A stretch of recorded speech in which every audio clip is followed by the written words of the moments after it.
Peter Hujar's Day is a film which I, personally, have heard quite the extensive praise for prior to my viewing of it. The film, based off of a conversation between the titular photographer, Peter Hujar, and the writer Linda Rosenkrantz. To be more exact, the film follows the conversation, near exclusively, between the two as Peter Hujar recollects the events of a single day. Given the concept, Peter Hujar's Day is a very small, confined film. One location, two characters.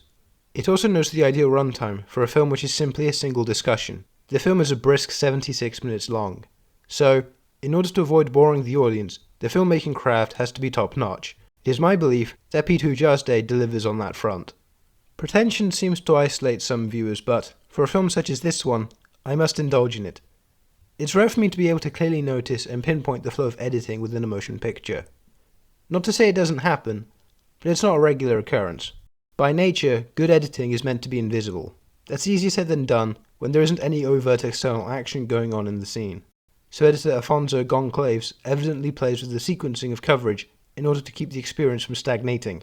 Some cuts are incredibly evident, which a portion of viewers may dislike, but obvious cuts create spatial shifts, even minuscule ones, which keeps the eyes of a viewer like myself from glazing over. There's also the flashing of circles like in old film stocks, which provides sensory stimulation when there isn't much in the scene to catch your eye.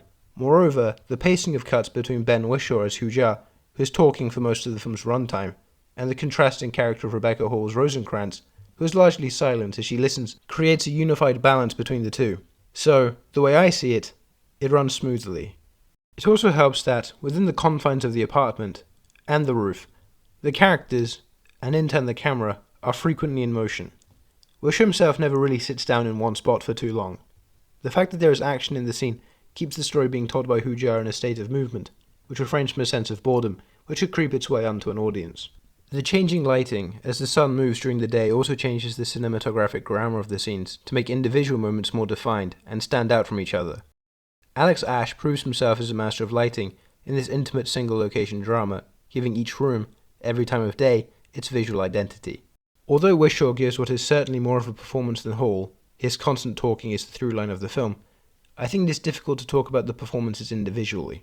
The contrast between the two of them is what provides the other with meaning. Hall's relatively static posturing and generally more serious tone as she poses questions to Whishaw, who is wry and dry, with the comic beats of the story being told making the story seem that much bigger. The presence of audience member within the setting inherently makes what is being listened to a big deal, and is what keeps the audience watching. Well, it did for me. Plus the thing with editing where screen time is balanced to make a steady two-hander adds a sense of dramatic weight to what is being spoken, even if I didn't quite know who all the people brought up in Hujar's story are. I know who Burroughs is. I made an entire video essay about adaptations of his work, and I know who Susan Sontag is. All of these technical elements then serve a story which celebrates the mundanity of life through an extraordinary lens.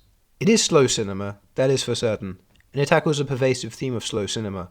It's a celebration of what makes life ordinary and down to earth, by offering a glimpse into a real conversation between two real friends from decades ago. It doesn't take up too much time. As I said, it's only 76 minutes long, and it's a solidly entertaining film too. Peter Hujar's Day. 4 stars. Well, that's all. Keep on watching movies, and form your own opinions. See you in the next one.